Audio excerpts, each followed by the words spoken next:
bersikulo 3. Kag sunod nga mga bersikulo nga nagatudlo na nungod sa sining punto o kuntima nga aton pagadalon karon, nagahatag sa aton sang husto nga pagtan-aw sang aton nga kahapon. Nagasiling diri sa Tito kapitulo 3, bersikulo 3, kay kita aton sang una mga buang-buang, di matinumanon, ginpatalang, mga ulipon sa sari-saring mga kailigbon, kag mga kinasadya, nga nagkabuhi sa malaot nga kabubuton kag kahisa, na dumtan sang mga tao nga naga-dinumtanay. Apang sang napahayag ang kaayo kag ang may gugmaon nga kalulo sang Dios nga aton maluluwas, ginluwas niya kita indi bangod sa mga buhat nga aton nahimo sa pagkamatarong, kundi sa gahom sang iya kaluoy paagi sa panghugas sang bug-os nga pagkatao kag pagbag-o sa Espiritu Santo.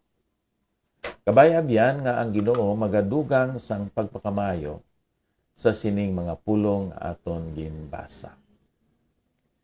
Aton hambalan karon ang pagdumdom sang aton kahapon.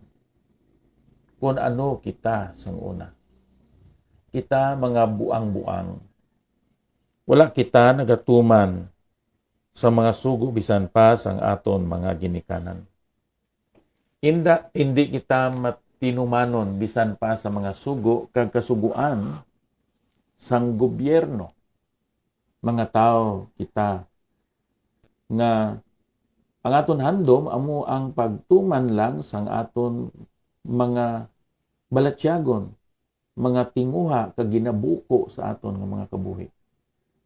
Wala kita sang pagkabalaka sang kahimtangan sang iban nga mga tao. Siling diri ni Pablo, di matinumanon kag kita ginpatalang. Wala kita nagalakat sa husto nga dalan. Wala gani kita nakahibalo sang aton nga direksyon sa kabuhi. Kag much more, wala kita nakahibalo sang aton nga destinasyon. Apang kon kita nagahuna-una, nanungod sa mga kabag-uhan nga aton na eksperyensyan dira kay Kristo Jesus, magabag-o pagid ang aton nga mga handom, mga tinguha, kag magapangita pagid kita sang kabubuton sa Dios sa aton current karon nga kahimtangan. So nagdugang diri si Apostol Pablo nga sang una kita ginpatalang sang sayop nga mga pagtulunan kag basi sayop man nga tinuuhan. Amo ina nga ginpatalang kita sang mga tao nga wala sing kahadlok sa Dios. Mga tao nga may reliyon pero wala ginsandig kag ginpatindog sa sinang balaan nga kasulatan. Kita mga tao nga ulipon man sang aton kailigbon. Ang nagadumala sa aton kabuhi hindi Espiritu sang Dios, kundi ang aton lang mga senses. Kung ano ang aton nakita, ang aton nabatian, aton nabatyagan, aton nahikap, aton natilawan. Kag kung ano ang aton napamatian. So, 5 senses sa aton physical na pagkabuhi. Ang tao, may duha siya ka dimension. Ang physical kag ang spiritual. Ang handom kag tinguha sa mga tao amo ang pagbusog o kung pag-satisfy sa pag-fulfill sa ilang physical and sensual desires. Pero ang isa ka tao nga may hunauna sa mga butang nga hindi makita, ang iyang hatagan sang dako nga pagtagad o kon atensyon amo ang mga butang nga espirituhanon. Kay hindi lang kita lawas, kita may kalag, kita may espiritu. Amo ining ginatuwag naton nga spiritual dimension sa aton nga pagluntad, sa aton nga pag-exist, kag sa aton nga pagkabuhi. Ang mga tao nga wala sang panghunahuna sa mga butang nga espirituhanon, siyempre ang ilang ginauna amo ini sila sunod pa dire mga ulipon sa sarisaring mga kailigbon kag mga kinasadya. Ang tao nga wala sing relasyon sa Ginoo, hatagan niya sing dako nga atensyon ining mga kinasadya. Kay suno sa ila amoy ini ang kabangdanan kung nga nabuhi o kon nagaluntad sila. Ang kalibutan nagahimo sang happenings agod nga sila maka-experience sang happiness. Imo ina na obserbahan nga madamo sang mga activities, happenings, disco, kag kung ano pa dira nga mga aktibidades nga gina-create sa mga tao agod nga malipay sila. Amoy nang ginhambal ni Apostol Pablo diri, mga ulipon sa saring-saring mga kailigbon kag mga kinasadya. Ang masubo kay bisan ara na sa simbahan ang handom sa gihapon sa mga Kristiyanon amo ang pag-create sang mga kinasadya nga kun kaisa naga-cultivate, naga-nurture, naga-tempt nga paggagamito naton ang aton sexual desires. Kag may ara sina nga mga kasimbahanan nga dito nakita nakon sa video dira sa YouTube nga ang ilang nga ginahimo sa simbahan sensual na kag hindi na makapahamuot sa Ginoo. Nagdugang si Apostol Pablo diri ara sa gihapon sila nagakabuhi sang una sa malaot nga kabubuton kag kahisa na dumtan sa mga tao kag nagadinumtanay. Amo ini ang aton kahapon na abyan. Sang wala pa naton mabatian ang minsay sa mayang balita, sa wala pa naton nakilala si Kristo Jesus, subong aton kaugalingon na manluluwas. Akon dalon diri ang eksperyensya sa mga Kristiyanon dito sa Corinto. Ang siyudad sa Corinto may templo ni Aphrodite. Ang goddess of love or sex. Ang ilang mga priestesses sa pagkamatuod, mga prostitutes. Pero nagsulod si Pablo, si Priscilla, kag si Aquila sa among nga syudad.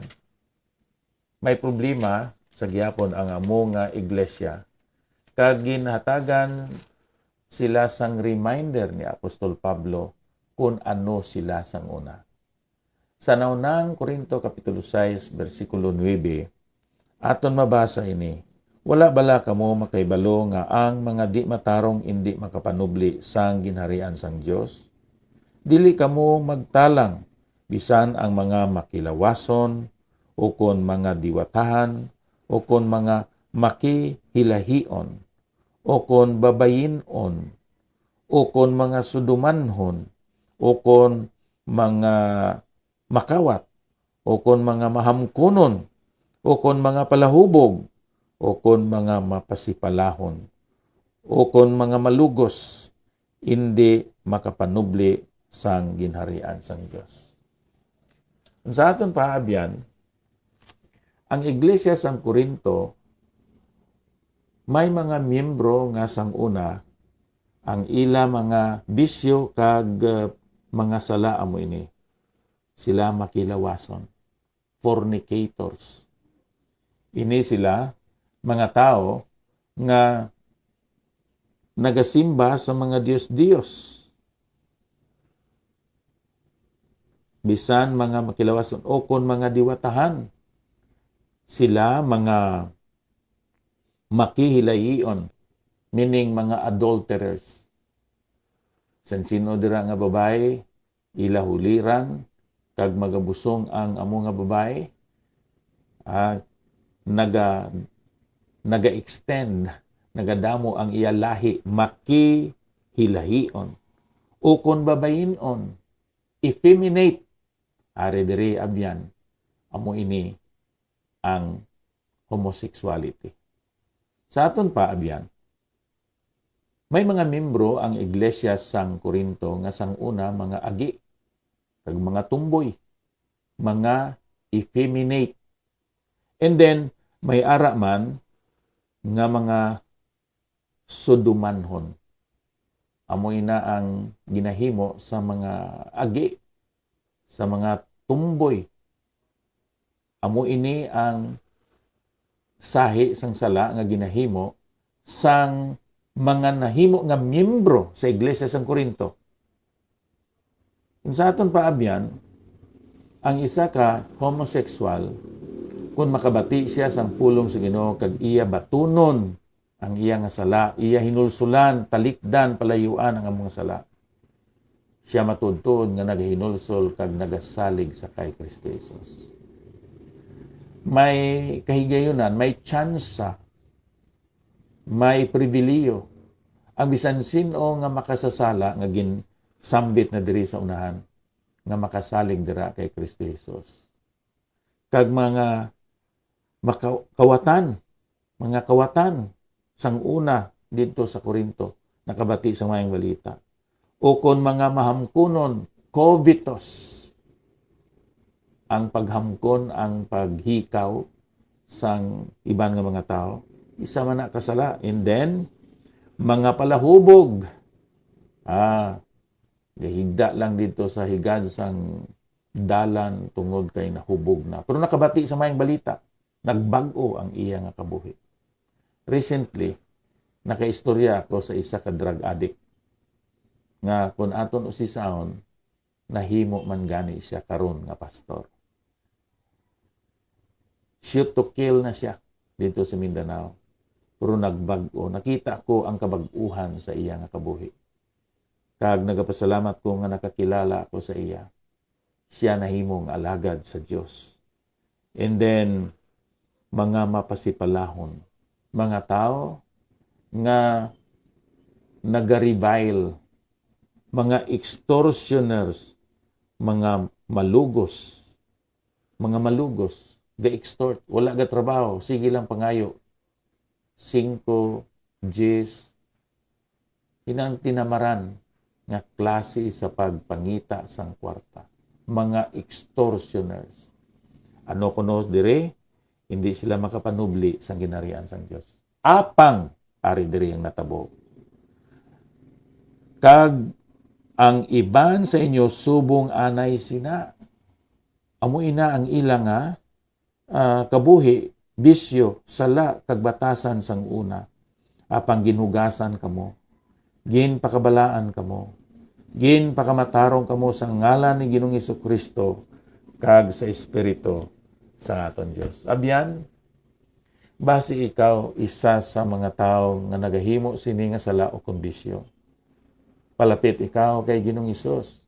Kaya taga niya ikaw sang gahom kag kusog, pinaagi sang balaan ni Espiritu, nga makadaog, makapierde ikaw, sinang tentasyon sa pagpakasala, kung ano man ina nga say sang sala, nga imo ginahimo.